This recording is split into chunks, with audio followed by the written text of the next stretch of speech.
Bueno, ¿qué tal? ¿Cómo andan? ¿Todo bien? Esta es una clase que quedó pendiente que quedó pendiente de la última clase de geopolíticas. Les voy a compartir la pantalla. La idea mía es, poder hacer esto lo más rápidamente posible.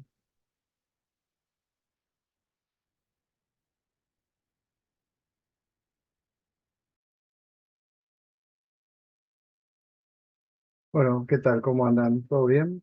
Bueno, esta es una clase, la última, ¿no? Que quedó pendiente de la geopolítica. Voy a hacer una clase, no quería dejarlo pendiente esto, porque si no vino solo la cuestión agrícola y de soja. Quería entonces tratar de compartir el PowerPoint, que es un PowerPoint bastante largo. Vamos a ver, eh, tratar de hacerlo lo más ameno posible. Igualmente la idea mía es dejarle el PowerPoint así cualquier cosa lo pueden seguir. Eh, Así que ahora comparto la pantalla y empezamos.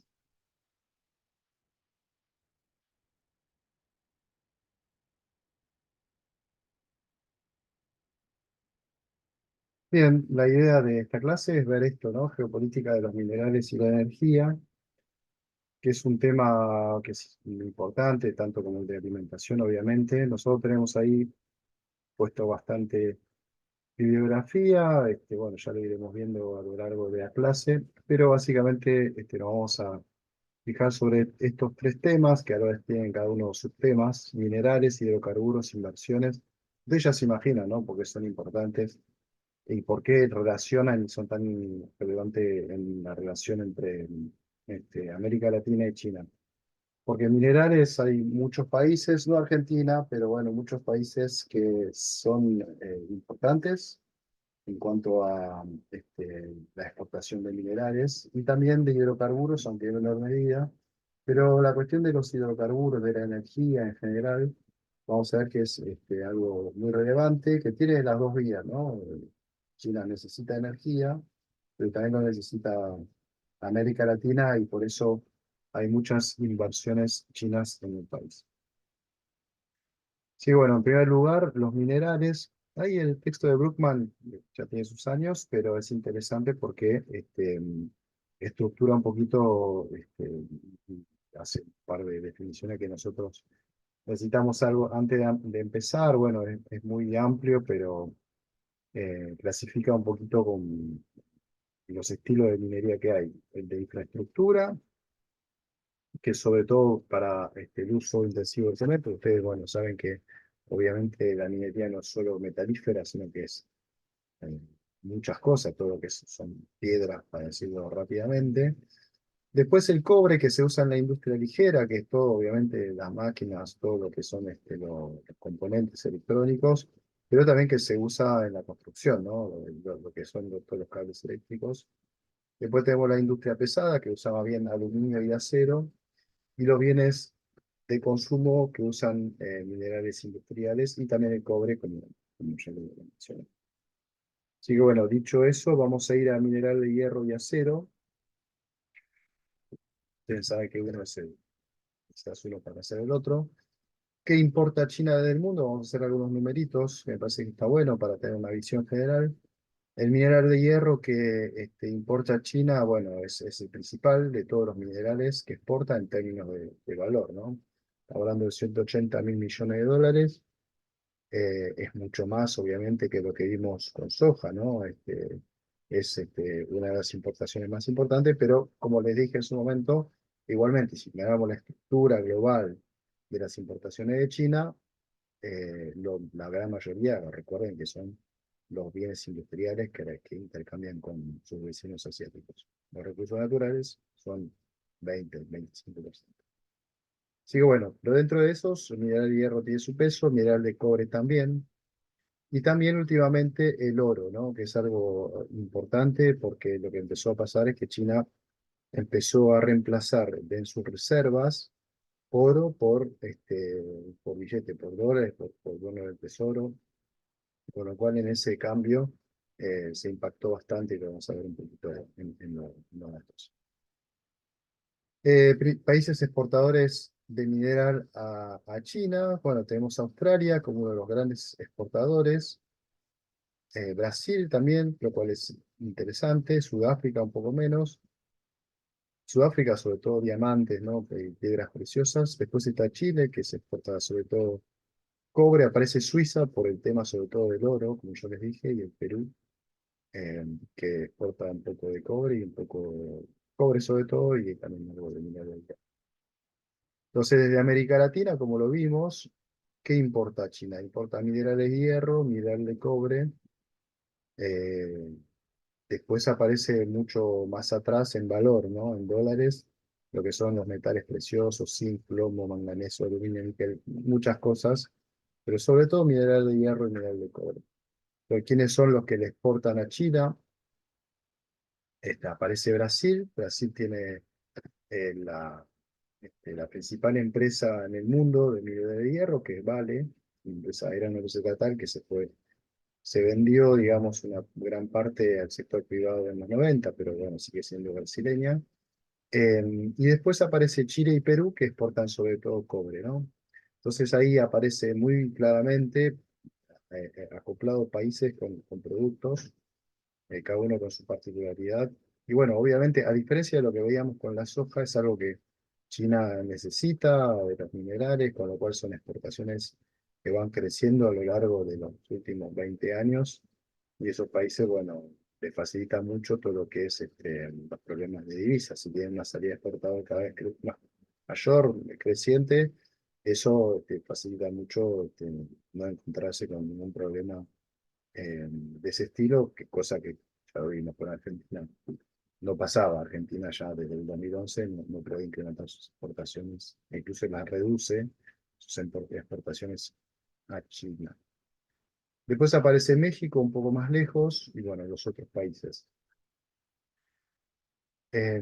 Ahora si vamos a los países exportadores de mineral de hierro, a nivel global aparece Australia como número uno y aparece Brasil como número dos. Son como los dos exportadores grandes. En un momento estaba la India, y bueno, pero son sobre todo Australia y Brasil. A ver, de nuevo, mineral de hierro es el elemento clave, digamos, para hacer el acero, y el acero sirve para, como vimos, todo lo que es la maquinaria, todo lo que es, bueno, el acero, ¿no? Es interesante bueno, y un poco bastante figurativo este gráfico en el cual se ve cómo Europa, Estados Unidos y la Unión Soviética eran los principales productores de acero durante los años 70 y 80, y Japón también, ¿no? Todos países industriales. Y después lo que empieza a aparecer, y que se ve ahí bastante impresionante, es cómo fue creciendo China como principal productor de acero, ¿no? No estamos hablando de mineral de hierro, sino el producto final, que es el acero. Y obviamente para eso se debe a que fue creciendo industrialmente, y para eso obviamente necesitó el insumo, que es el mineral de hierro. Como no tiene suficiente en el mercado interno, tiene que importar, que es un poco lo que vimos recién. Importa sobre todo de Australia y de Brasil. ¿Cuáles son los principales productores a nivel global? Bueno, de esta forma se puede ver. China vemos que tiene, esto es un gráfico de hace un par de años, con lo cual unos cuadros, unos datos de hace un par de años. China ya tenía 800 millones de toneladas de producción de acero, muchísimo más que el resto del país. Ahí aparece el 28 Argentina, pero imagínense que dejó al puesto 2 y 3 Japón, India, 4 Estados Unidos, etcétera. Entre las empresas más importantes, bueno, aparece ArcelorMittal, que es de Luxemburgo, y una parte de India también. Y después empiezan a aparecer las empresas chinas en ese momento, que creo que era antes de la pandemia.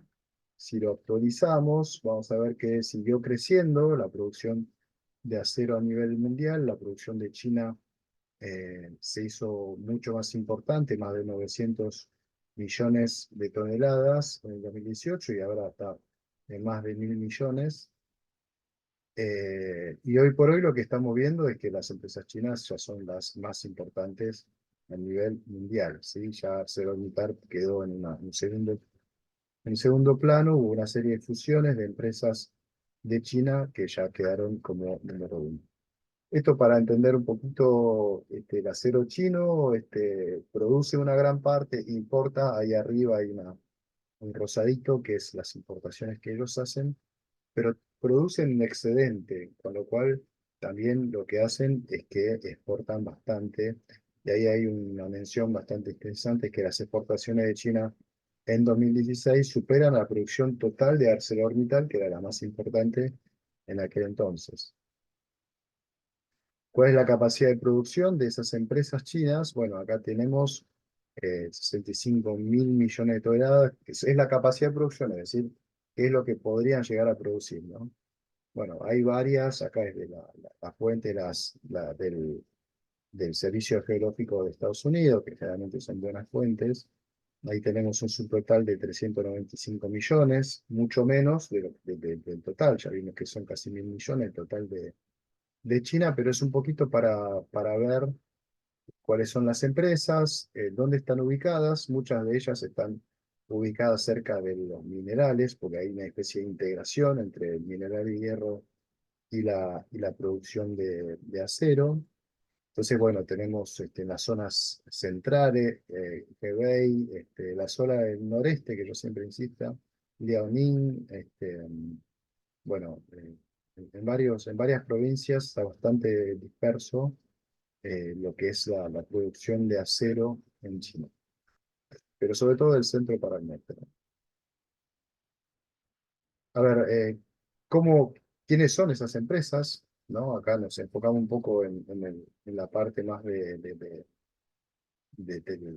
bueno, de la vida de las empresas, que siempre es importante. Hay un libro de Chandler de Estados Unidos que se llama La mano visible, que es una historia de las empresas de Estados Unidos, que es muy importante, pero bueno, como le dije, el capitalismo son las empresas. Bao Steel, por ejemplo, es una empresa estatal creada en el 79 en las afueras de Shanghái. Compra la empresa estatal Wuhan Steel en el 2016 y deviene el principal productor mundial en el 2020 con 115 millones de toneladas anuales. O sea que ya supera, ¿se acuerdan que ArcelorMittal tenía 90 y pico? Bueno, ahí con 115.000 ya se volvió Bao Steel la empresa de acero número uno. Hebei es un conglomerado de empresas estatales creado en 2008 alrededor del polo minero de carbón y acero. Jagan Steel es una empresa privada creada en el 75 que compró una parte del Thyssen, de que es la empresa de acero alemana, en el 2001. Han Steel Group, por ejemplo, se creó en 1916 en Anshan, en Liaoning, en el noreste, bajo el dominio japonés. Ustedes se acuerdan que yo les decía que Japón había desarrollado bastante esa parte de, de China en su momento. Y con la revolución del 49 se modifica, se estatiza obviamente, y incorpora inversiones soviéticas, es decir, que cambia la tecnología, ¿no? Después Jianlong es una empresa privada creada en el año 2000, es decir, ya más de las últimas camadas.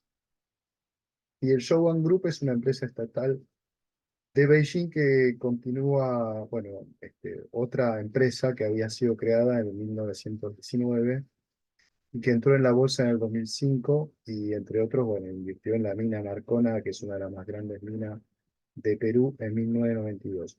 Como ven, hay un poco de todo, pero obviamente muchas empresas estatales, ¿no? Me parece que eso es algo en todos estos sectores que vamos a ver, es como algo continuo.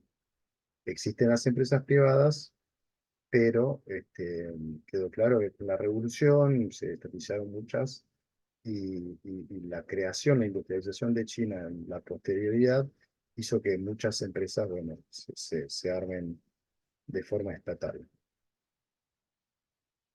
Y entonces ahora vimos el acero, vamos a ver un poco el mineral de hierro y ahí también las empresas de mineral de hierro, algunas están conectadas, integradas con las empresas de acero, obviamente, pero son empresas importantes que tienen grandes capacidades de extracción del mineral a nivel anual y que se encuentran en zonas un poco más, bueno, un poco las mismas zonas casi, ¿no? Que la de acero. Estamos hablando de Hebei, Liaoning, Beijing, Hubei, digamos, son empresas, son por lo menos son las mismas provincias en las cuales habíamos visto que se situaban las empresas de acero.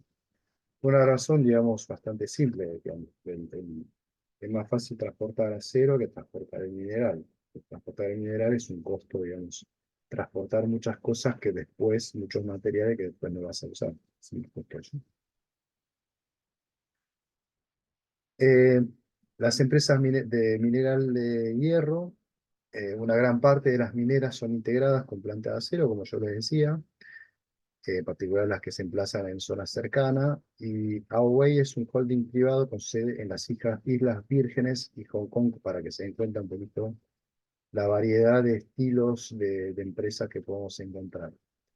Entonces, obviamente, como les dije, hay una dependencia de China respecto al mineral de hierro, es una cuestión estratégica para ellos. China produce 200 millones de toneladas de hierro por año. Se encuentra en el tercer lugar después de Australia, que produce 900 millones, Brasil 240, India 150, Rusia, Ucrania y Canadá. Las principales empresas a nivel global son Vale, que yo como les comentaba, de Brasil, 300 millones de toneladas anuales, y las de Australia, que son Rio Tinto, BHP y Fortescue. La Anglo American, con 61 millones por su mina en Sudáfrica, es la quinta más importante. Con lo cual China termina importando bastante, por 180 mil millones de dólares, ya les comenté, y son más o menos 1.100 millones de toneladas anuales, con un precio internacional que en su momento estaba subiendo. Ahora que no seguí el precio, no actualicé esto que lo hice para el año pasado. Esto implica que China solo produce 20% de sus necesidades de mineral de hierro y es una situación un poco como la de la soja, ¿no? En la cual depende mucho de las importaciones del 80%. Bueno, estos eran los precios hasta febrero del 22. Como ven, estaban subiendo, pero estaba la guerra, había otras circunstancias. Eh, y obviamente la relación entre el mineral de hierro y el precio del acero es importante porque, bueno, hace un poquito a las ganancias del negocio del acero, que es bastante particular. El proceso productivo, para el que más o menos se interesa, son procesos continuos, como se dice, es decir, que son hornos que tienen que siempre estar prendidos y siempre estar funcionando, tirando el, este, digamos, el líquido que después se transforma en acero. No los puedes apagar, porque si se apaga se pueden romper y todo eso. La cuestión es que eso hace que vos siempre generás acero, ¿no? El tema es que, obviamente, en esas circunstancias, lo que puedes llegar a tener fácilmente es que vos generás acero para, que muchas veces está, en términos macroeconómicos, está muy vinculado con el nivel de inversión que tenés en determinado momento, porque con ese acero se hace maquinaria, y la maquinaria es, bueno, las inversiones, las empresas invierten en maquinaria, pues necesitan aumentar su capacidad de producción, que es de un tejido, por ejemplo, de un telar, digamos, de algo para, de una máquina para industrial, de cualquier industria.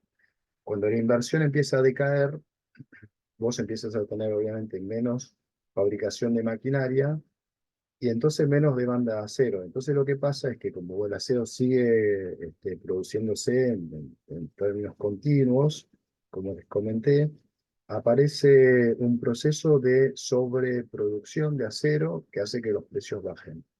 Entonces hay una relación, es muy sensible en la cuestión de la industria del acero respecto a lo que es el ciclo económico global. Pero bueno, ahí yo creo que hay algo entre lo ingenieril y lo económico que siempre es interesante y que es un sector que termina teniendo un impacto obviamente en la macro. Entonces, bueno, ¿cuáles son los desafíos un poquito que tiene China en ese sector? Hay un tema con la crisis inmobiliaria, del cual siempre se habla, no termina de quedar claro si hay crisis o no hay crisis. Yo no me metí, la verdad, como para saber bien, pero bueno, es un sector donde obviamente el Estado está siempre muy presente, con lo cual no termina de quedar claro hasta qué punto puede llegar a haber una crisis del estilo del subprime de Estados Unidos, ¿no? A veces se crean fantasmas sobre algunas cuestiones de China que yo no me puse a investigar sobre eso, pero me parece que es más eso que otra cosa. Pero la cuestión es que la crisis inmobiliaria parece haber impactado en la demanda de hacer una construcción y entonces hay una especie de peligro de sobreproducción. Ustedes saben que obviamente todo lo que es la construcción necesita de muchas cosas, entre otros acero, digamos, ¿no? Para las vigas, para muchas cosas. El mercado mineral de hierro es dominado por Rio Tinto Group, BHP, o sea, las australianas, Fortescue y Vale, la brasileña. Y hay informes que revelan la voluntad de China de formar una empresa pública que compitan con ello en la determinación de precios, es decir, una empresa pública fuerte en lo que es eh, mineral de hierro. Como vimos, en acero tienen empresas enormes, pero lo que es mineral de hierro está en una situación un poco más delicada en términos de competitividad y bueno, de eso, de quién define en el mercado. No tiene un actor fuerte. Hay un problema con la dependencia de Australia en medio del conflicto geopolítico entre ambos países. Ustedes sabrán, ¿no?, un poquito lo que pasó con el AUKUS, Australia, Estados Unidos y, y el Reino Unido, ¿no?, que se fueron aliando. Bueno, el AUKUS es una estrategia militar por la cual Australia se equipara a submarinos anglosajones, que incluso terminó generando una tensión con Francia, que en un principio iba a ser la proveedora de esos submarinos. Vamos al cobre ahora. También un poco el mismo esquema, ¿no? Muchas exportaciones de cobre a China, a China son de Chile, Perú y México, es decir, tres países latinoamericanos que son los que están proveyendo a China, y después más atrás viene Mongolia. También el precio internacional del cobre tuvo un buen periodo en la pospandemia. Después empezó a bajar, yo no sé en la actualidad cómo está, pero bueno, ese tipo a ver, todos los commodities están muy sensibles a la cuestión de los precios, es una obviedad. ¿Cuáles son los principales países productores de cobre? Bueno, de cobre, bueno, son Chile y Estados Unidos. Chile en verde, Estados Unidos en azul. Aparece Perú también como un país relevante, China y Australia, ¿no? ¿En qué se usa el cobre? Bueno, acá para el 2019, en construcción, infraestructura, transporte industrial, varias cosas, ¿no? El cobre tienen que vincularlo con todo lo eléctrico, entonces aparece un poco en todos lados. Y en China, la empresa principal es Jiangxi Copper, produce 300.000 toneladas de cobre anualmente, y en total China extrae 1,5 millones de toneladas de cobre, pero refina más de 8 millones de toneladas. Ahí también hay un proceso primario, para decirlo así, que es la extracción minera de cobre, y después eso se tiene que refinar para llegar hasta el alambre, digamos, se industrializa. Entonces, China extrae, pero refina mucho más de lo que extrae. Es decir, que la diferencia, obviamente, son importaciones. Importa por 19 millones de toneladas, es decir, que depende por un 90% del cobre importado, ¿no? Ahí ya vimos que a nivel de lo que era mineral de hierro, se importaba 80%, la soja 80%, bueno, mineral de hierro 90%. Chile y Perú representan más de la mitad de ese cobre importado. Bueno, ahí de nuevo América Latina muy presente como proveedor de China en este aspecto. Bueno, sobre el litio, bueno, se habló mucho, ¿no?, sobre estos temas, con lo cual no quiero volver, pero un poco quiénes eran los principales productores en el año 2014. Aparece SQM, la chilena, aparece de China, aparece alguna de Argentina.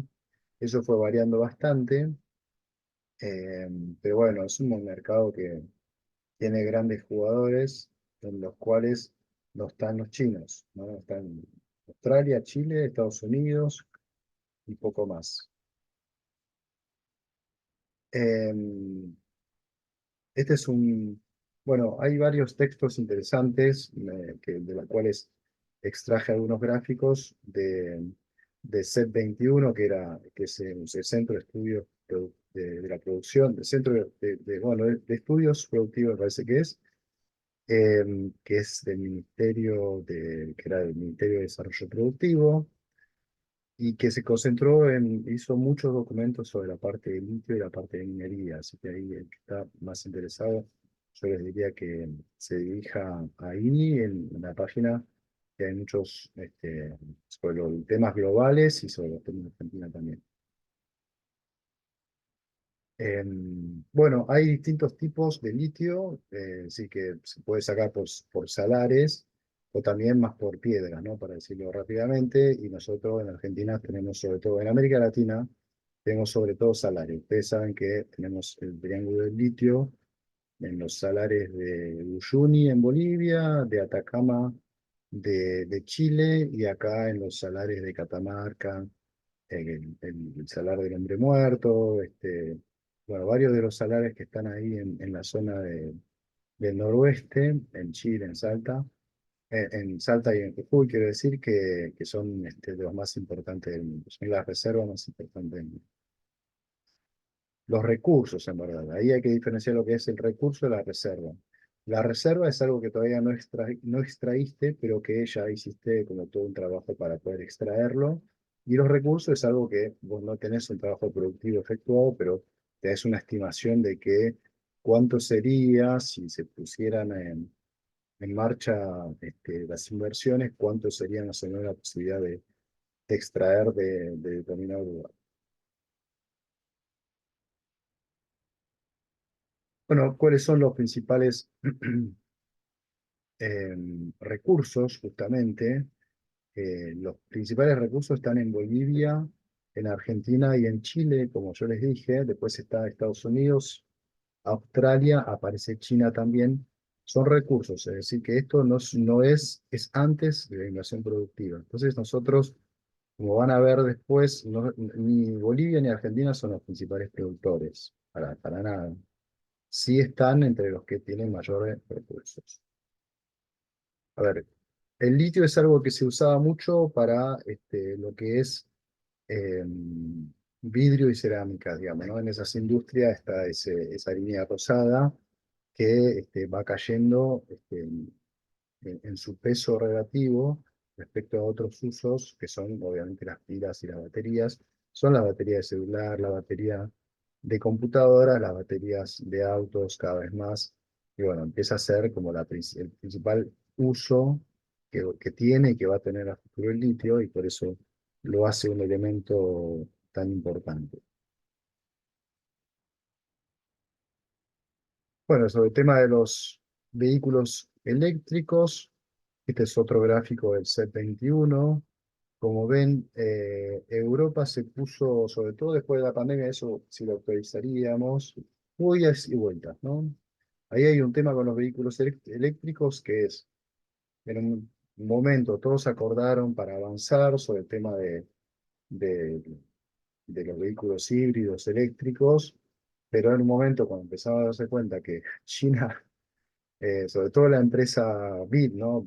Value Dream, empezó a liderar el segmento de autos eléctricos. Ahí los europeos, por ejemplo, empezaron a meter freno de mano, empezaron a bajar un poquito, hay idas y vueltas sobre el tema de vehículos eléctricos, pues bueno, son todos ambientalistas hasta que él empezás a tocar efectivamente su sector industrial, que es un poco lo que está pasando en Europa. No saben si avanzar o no, porque están atrás, están quedándose atrás en términos competitivos, por lo que uno hasta donde uno pudo leer y interiorizarse. Mientras que Estados Unidos, bueno, tiene Tesla, por lo cual tiene para competir.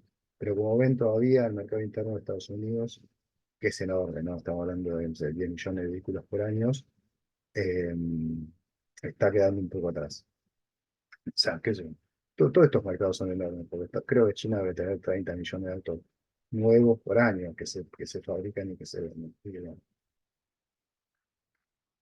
Ah, bueno, como les dije anteriormente, ¿cuáles son los principales productores de litio en tonelada? Bueno, Argentina y Bolivia, que tienen los principales recursos, como no tienen las principales inversiones, están quedando muy atrás. Los principales productores son Australia y Chile, ¿no? Australia, más de 55 mil toneladas, Chile 26, la mitad. Y bueno, como lo vemos, las reservas comprobadas de, que las reservas de nuevo, ¿no? Las reservas son las que están disponibles, dado que ya se ha hecho una inversión. El recurso es lo que no está disponible porque no hay una inversión hecha, es una estimación general. Entonces, bueno, hoy por hoy las reservas de Australia y de Chile son las más importantes, mientras que, bueno, Argentina tiene reservas estimadas de las más importantes de estos que están ahí, junto a Bolivia, que es lo que acá llaman, lo que llaman acá reservas estimadas, ¿va? Son los recursos, ¿no? Que yo les decía. Las reservas comprobadas son estas. Es un proceso complejo. Cuando esto eh, por ahí suena a muy teórico, ¿no? La diferencia entre reserva y recurso. Pero incluso en términos de lo que es un negocio, el que quiere vender un pedazo de salar tiene que tener, se va a diferenciar mucho en el precio si tiene reservas comprobadas o a que si tiene un recurso estimado, ¿sí?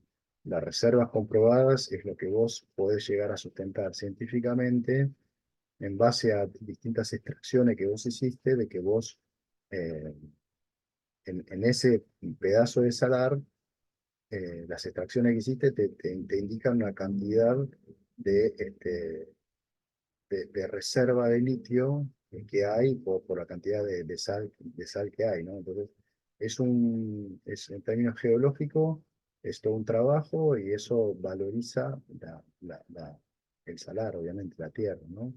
Entonces es muy diferente, no es solo teórico, sino que en términos de lo que es incluso un negocio, tener unas reservas comprobadas es algo que van a pedir siempre. Entonces yo creo que por eso es tan importante diferenciar entre reserva y recurso. Bueno, en China obviamente ellos hacen lo suyo, no tienen salares o más mineral de piedra que como los hay en Australia o en Europa, ¿no? Eh, y bueno, como ven, hay un poco en todos lados minas de litio y las minas que procesan las plantas. Bueno, verán un poco más al centro, más al sur, ¿no? De- de la región. Ahí, bueno, hay unos datos. En Qinghai hay casi la mitad de todas las reservas de litio y en el Tíbet hay un 28%, con lo cual ahí es donde se concentra la mayor cantidad de litio de los chinos. Bueno, la producción de litio de China es de 15.000 toneladas anuales, concentrada en esas regiones que yo les decía, y el potencial para refinar es de 45.000 toneladas anuales. ¿Cuáles son las importaciones chinas de carbonato de litio en tonelada? El carbonato es un proceso más adelantado, ¿no? Está como la primera extracción, cuando sacas del salar, y después hay como un primer proceso industrial que te lleva al carbonato de litio. Bueno, ahí está, ¿no? Del mundo, estamos hablando de 81.000 toneladas. Piensen que no es mucho, porque cuando hablamos del cobre o por lo menos es liviano, ¿no? Cuando hablamos del cobre este, y del mineral de hierro, estamos hablando de millones de toneladas, acá estamos hablando de miles de toneladas, ¿no? Chile tiene bastante de ese carbonato de litio y Argentina también. Es interesante lo que tiene. Bueno, la evolución de la producción global de litio en miles de toneladas. eh, ahí, y el precio de referencia a nivel internacional, hubo una suba y una baja de precios en los últimos años. Había una especie de crisis del sector porque bajó bastante el precio, que yo entiendo que ahora se está recuperando. La cuestión es que, como lo ven de nuevo, Australia es el que lidera, después viene Chile, después viene China y Argentina, que todavía está bastante lejos en lo que es la extracción de minerales. No quiero dejar de lado el hecho de que hay ya mucha gente que compró los salares, diríamos que están todos vendidos, los salares que hay disponibles en las provincias. Lo que no están es que no todos están puestos a producir, ¿sí? Entonces, me parece que eso es un elemento para tener en cuenta, que en Argentina está tomado, si se quiere, el terreno, eh, está hecho la parte inmobiliaria, para decir así, pero está muy atrasada la parte productiva. ¿Cuál es el desafío para China? Bueno, de nuevo, el tema es que Australia es el principal exportador mundial de litio y hay tensiones debido al AUKUS. Y América Latina parece ser la principal alternativa. eh, y Chile y Argentina exportan a China por entre 200 y 500 millones de dólares anuales, lo cual no está mal, pero todavía está lejos de cumplir algunas expectativas. A veces uno, en Argentina flashea mucho con la relevancia del litio en términos de las exportaciones, pero tampoco va a ser ni por asomo lo que es, por ejemplo, la soja, por lo que podría ser una exportación de una minería de cobre o ese tipo de cosas. En temas energéticos, otro tema muy relevante para la geopolítica mundial, algunos números para entender qué es lo estructural. Bueno, esto es interesante porque siempre ¿no? World Data es una fuente relativamente interesante y sobre todo, bueno, tiene este tipo de gráficos que son bastante fáciles de entender. En este caso, bueno, de China vemos cómo, sobre todo a partir del 2000, hay un boom terrible de lo que es el consumo de energía, que, bueno, se triplica casi, ¿no? De 10 a incluso hasta 40 eh, mil, no sé en qué estará acá la fuente, bueno, terawatt por hora, la, la, la medición, se cuadruplica, ¿no? Pasa de 10.000 a 40.000, y también va cambiando, obviamente, la fuente de energía. El petróleo y el gas representan la principal fuente de energía utilizada en la matriz energética de China, lo cual es un problema, porque el carbón, justamente, es uno de los principales elementos que se quiere eliminar en lo que es la transición energética. El petróleo, el carbón es como el enemigo número uno, se quiere eliminar el carbón, después se quiere eliminar el petróleo, el gas es una buena alternativa, y después se quiere ir todo, obviamente, a energías renovables. Digo, el gas es interesante porque el gas para Argentina, en lo que es la transición energética que se quiere hacer, Argentina tiene una buena potencialidad, porque tiene mucho gas de vaca muerta. También hay petróleo, digo, pero mucho más. Y como vemos, la parte de gas de China en verde es bastante chica, la parte nuclear también, y un poco más interesante tal vez la parte de, de la energía que proveniente del agua, ¿no? La hidroenergía.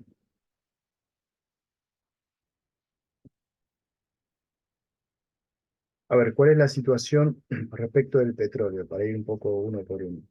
La producción nacional de petróleo puede satisfacer un cuarto de las necesidades de petróleo de China. El 64% del restante obviamente lo cubrieron importaciones. De nuevo tenemos un recurso que China necesita, eh, con 75%, un poco menos de lo que vimos antes, pero es un montón. Eh, bueno, lo que tiene es que hay pocas reservas comprobadas de petróleo, 2,4% en China, con lo cual el margen para aumentar la producción es muy limitado, ¿sí? Las principales empresas son CNOOC, Sinopec y CNPC.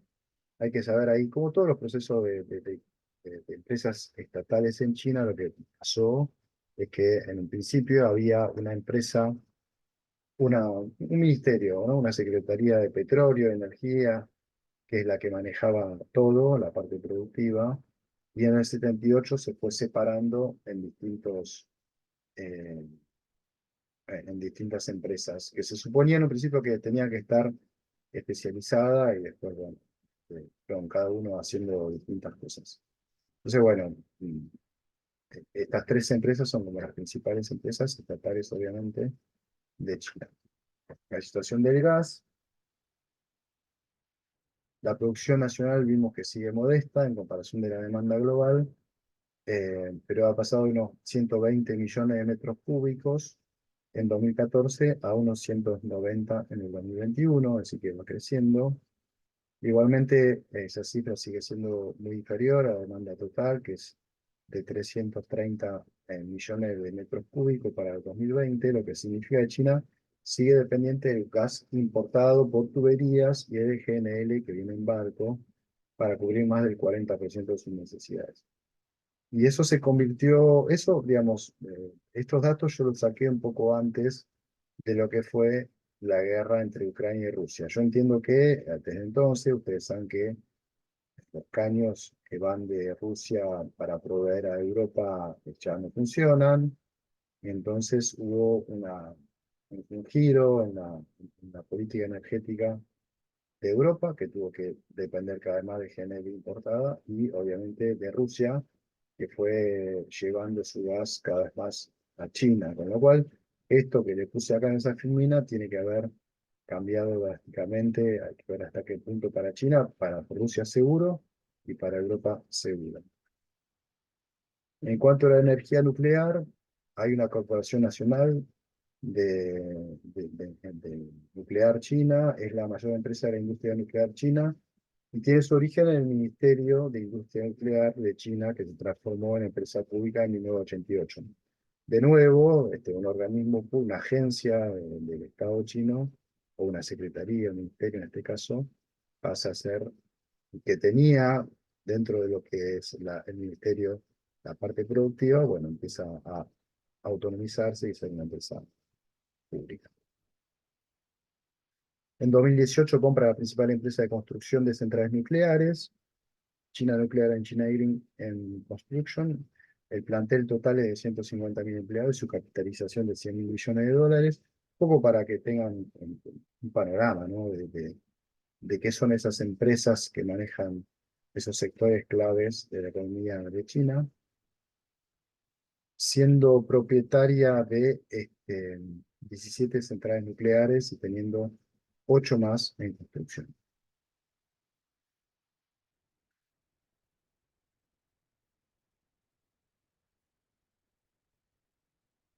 Esta empresa se encuentra clasificada como teniendo lazos con el Ejército Rojo por parte de Estados Unidos.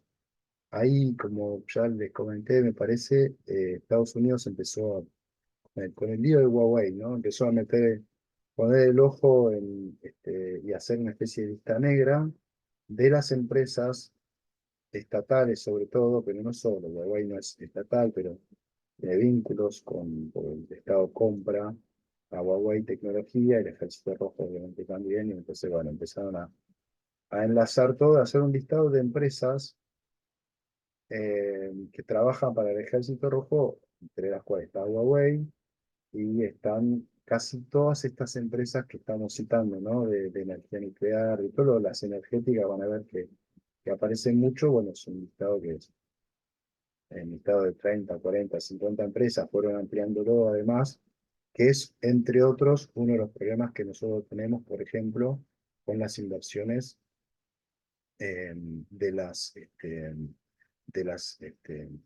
nuevas centrales nucleares que se quiere hacer en Argentina. Son inversiones chinas que quiere hacer esta empresa, la CNC, y entonces Estados Unidos cuando vino durante el gobierno de Alberto, por ejemplo, pidió por favor que se corte o que se paralice esa inversión o ese diálogo para saber si se iba a invertir o no, porque para ellos esas empresas están en esa lista negra. Bueno, así están las cosas. A ver, es una pausa para ver si se está grabando bien. Perfecto.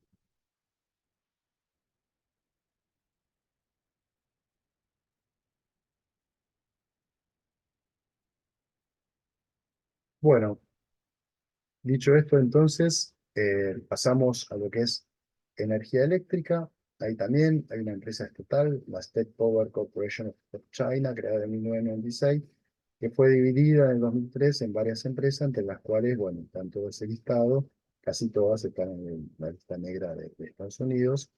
Y lo que también se destaca es la empresa de las Tres Gargantas, una empresa creada a raíz de la construcción de la represa de las Tres Gargantas, que es la represa más grande que se hizo en el mundo. Hay muchísimos documentales, reportajes sobre lo que fue ese emprendimiento. eh, y a raíz de ese emprendimiento, bueno, se armó todo un holding y todo eso. Y bueno, a raíz de esto se armó esta empresa, Blue Origins, que empezó a hacer incluso inversiones en otros lugares de China y en otro lugar de América Latina. Es interesante como, bueno, en Bolivia, en Perú, digamos, están varias, varias represas están siendo financiadas o fabricadas por esa empresa, que también es parte de la lista negra del Departamento de Estado. Ahí está la presa de las Tres Gargantas, para que tengan un poco al occidente de Wuhan. Lo que es interesante también es que en un principio, en los años 80, ya lejos, China era excedentaria en petróleo, ¿verdad? Lo que pasaba con China es que exportaba petróleo. Y después lo que empezó a pasar es que empezó a crecer en su mercado interno, crecer en su industria, y el petróleo empezó a usar en vez de para la exportación, lo empezó a usar para necesidad propia de energía de toda su industria y del crecimiento del consumo, obviamente, el consumo interno. Y a partir de entonces, como ven, se va dando vuelta la balanza comercial y empezó a importar cada vez más, ¿no? Este es un poco la producción de petróleo, como ven en amarillo, naranja, es una producción que crece muy lentamente y una importación neta que va creciendo cada vez más, ¿no? Que es un poco la dinámica del mercado interno. Es una dinámica que está siendo proveída por el mercado interno.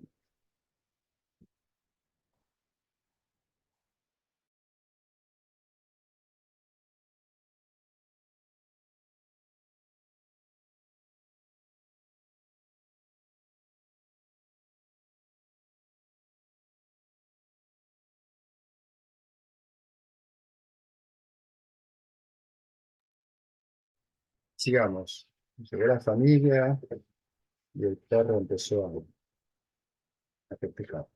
Bueno, exportación de hidrocarburos en América Latina, de América Latina a China. Obviamente esa necesidad de petróleo, de energía en general de China requiere de importaciones, y América Latina participa. Venezuela fue algo muy importante en su momento, 2011-2012, pero ustedes saben, a partir de entonces empezó a tener muchos problemas, empezaron a boicotear todo lo que son las necesidades industriales, entonces no podía producir petróleo. Eh, entonces, bueno, eso fue reemplazado por Brasil y en menor medida Colombia, que vieron crecer sus exportaciones de hidrocarburos a China.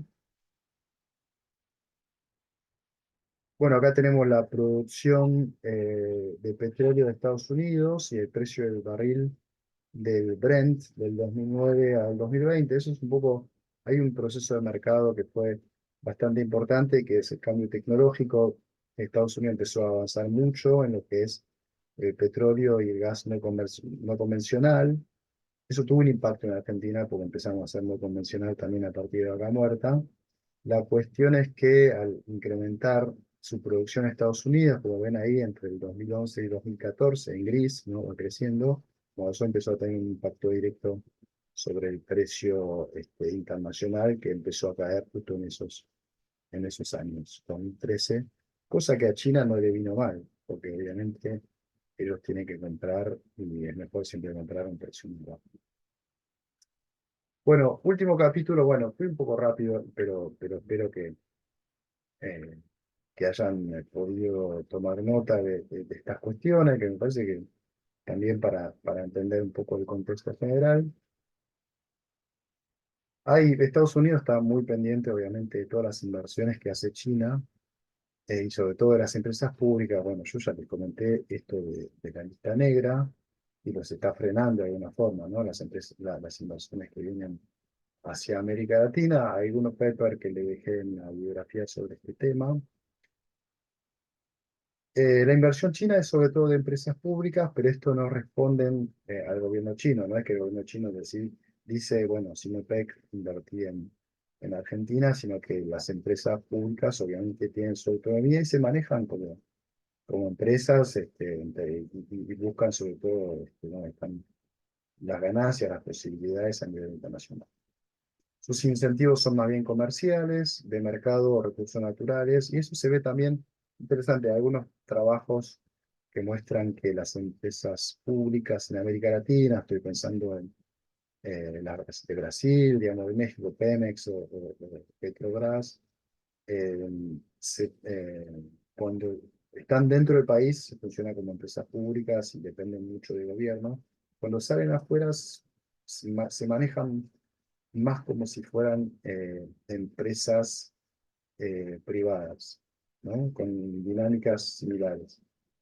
Entonces hay que pensar sobre todo eso, que las empresas públicas, una vez que cruzan las fronteras, tienen muchísimo menos control de los estados y de sus gobiernos y tienen mucho más autonomía para definir inversiones. Bueno, obviamente esas empresas también hacen alianzas para reducir riesgo de inversión, muchas veces, bueno, se asocian con algún empresario, alguna empresa local o alianza con otras empresas de China, buscando financiamiento con un banco y todo eso.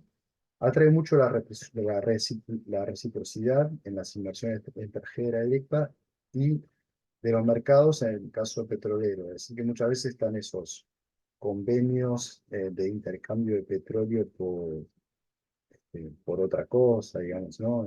Cuestiones que van más allá de, este, del comercio a nivel internacional. Se trata de evitar justamente el mercado. El paper de Richmond, que habla mucho del Global Policy para salir de la crisis en su momento, y lo hacía con préstamos bancarios. Bueno, ya vimos que los préstamos bancarios chinos son cada vez más importantes en la región. Lo que hizo también en su momento es aprovechar sanciones de las naciones occidentales que le hacían a Irán, Angola, Sudán, Uganda, y ahí es donde las empresas chinas se metían para, para invertir y para que le venía bien, obviamente, a estos países, y también China se aseguraba una provisión de energía que para ellos es vital. Entonces, eso es un poquito el proceso que fue pasando, sobre todo entre 2005 y 2015 en África, ¿no? Fueron penetrando los chinos a través de, sobre todo, los recursos naturales en general, pero está claro que en términos petroleros fue muy fuerte. Pero hay una diferencia entre los mercados africanos, lo que hicieron en África y lo que hacen en América Latina. En África invierten para llevarse el petróleo, ¿no? eh, para sus necesidades.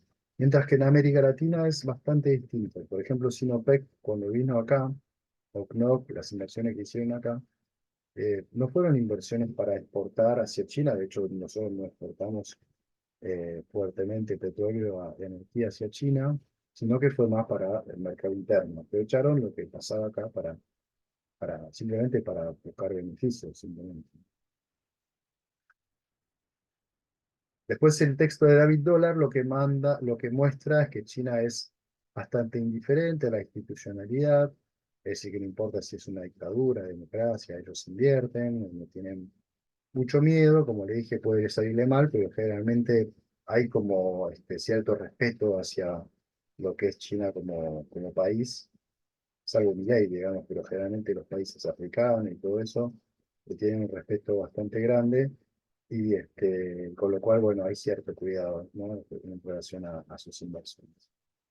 Las empresas estatales no buscan siempre la rentabilidad, por lo que dice él, ¿no? Eso se contradice un poco con el primer texto que yo le mostraba. Había que ver eh, o, eh, volver a pensar o buscar más textos sobre esa cuestión, pero bueno, es interesante que haya ese contrapunto.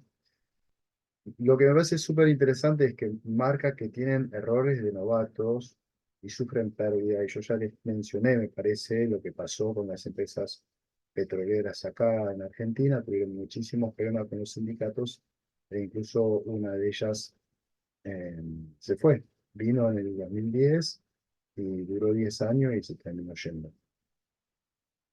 Bueno, lo que menciona es algo que ya les había comentado: el financiamiento del Banco Mundial es rígido en términos sociales y ambientales. Los chinos son mucho más flexibles en eso, y la reciprocidad no vale por las fuertes barreras de China a la inversión extranjera directa. Es decir, que ellos hacen convenio de reciprocidad, que generalmente es así, ¿no? Los acuerdos de inversiones, incluso con el mundo occidental, suele ser así. Nosotros podemos invertir en su país y ustedes en el nuestro. Pero después cuando vos querés ir a invertir allá, siempre aparecen barreras. Bueno, en China también.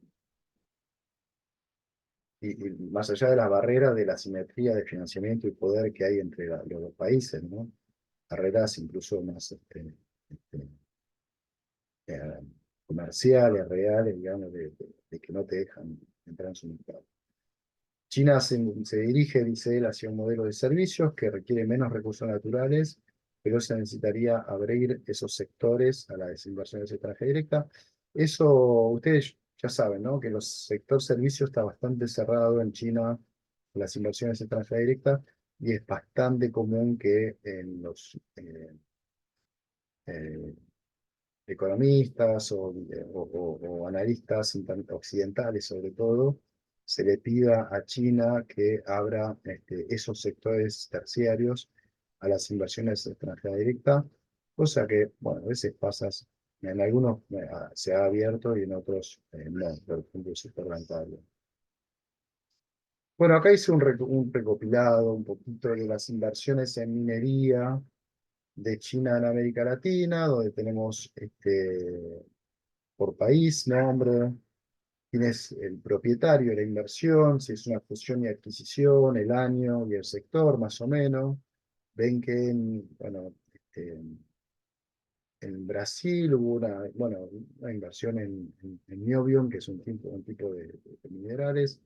En Chile la mina Vallenar, que es mineral de hierro, que Sunde Rixin y Minmetal invirtieron en 2009 por 1.910 millones de dólares. Es una inversión bastante grande, ¿no? Así que en Venezuela también hubo la inversión de Chinalco, que es la empresa de aluminio, estatal de aluminio de China. Ecuador, bueno, en Perú hubo muchas inversiones, como ven ahí, por números bastante grandes, de cobre y de hierro. Ahí estamos hablando de minas de Río Blanco, Galeno, Toromocho, Llama. Aparte son de las más importantes. Toromocho es bastante relevante, la mina Marcona, de la cual ya este, mencionamos, Pampa del Pongo.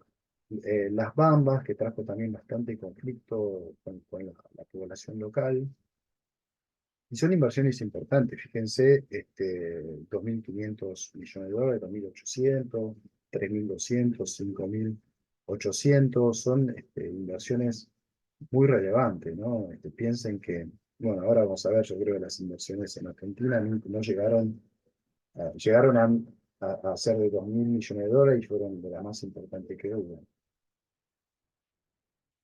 Bueno, las inversiones energéticas, con la transición energética, los compromisos que tomaron cada uno de los países al respecto en los distintos foros internacionales, se prevé un incremento del consumo de gas en China para reemplazar el carbón y reducir las emisiones a corto plazo. El contexto de guerra entre Rusia y Ucrania le agregó complejidad al asunto, ya que se proyecta un redireccionamiento del gas ruso, como les comenté, mientras que Europa estaría proyectando redireccionar sus compras hacia América del Sur y del Norte. Y África, ¿no? Eso falta mencionar. Francia, por ejemplo, con Argelia, con África del Norte, tiene ahí un reservorio, una garantía importante. En ese escenario debe señalarse la relevancia de las inversiones de China en materia energética, aunque no todas están orientadas al abastecimiento de su país. En efecto, muchas inversiones tomaron el camino de reforzar la federación eléctrica de los países de la región para fines de distribución local. En el caso de las numerosas represas eléctricas que financian, es el caso de las numerosas represas hidroeléctricas que financian y construyen las empresas chinas en casi todos los países de América del Sur. Bueno, hay varias cuestiones. Yo les dejo igualmente esto para que lo lean después. El sector de petróleo y gas, bueno, ahí la que es muy importante, CNOOC, Sinopec y CNPC son las tres principales. En la región han invertido por más de 20.000 millones de dólares desde el 2007, es algo muy relevante. En Argentina, las inversiones más importantes fueron de CNOOC, PAE y Sinopec, que compró Oxy. Sinopec también en Brasil y CNPC en lo que es el Presal, que ustedes saben que es la parte de inversiones que hay frente a Río de Janeiro. Eh, que son relevantes en términos de crecimiento de las exportaciones de hidrocarburos que conoce el país. Es decir, que en Brasil sí, las inversiones de China redundaron en exportaciones de petróleo hacia China. Otros países exportadores de hidrocarburos son Ecuador y Colombia, donde también hubo inversión de CNPC y Sinopec por 600 millones de dólares, lo cual parece mucho, pero no lo es al lado de los otros montos que vimos nosotros. Entonces, bueno, ahí tienen las inversiones en Argentina, la de CNOOC y Sinopec, como ven, son bastante importantes, sobre todo la de CNOOC. Aparecen en las represas de Cepernic, que como ustedes saben, sobre todo el propietario es el Estado Nacional, el inversor es el financista son los chinos. Bueno, hay otras cosas. En Bolivia hay parques eólicos, bueno, en Argentina también hay parques eólicos que acá no están, pero que en GEMSE, por ejemplo, en Jujuy hay algo importante ahí. Están las hidroeléctricas.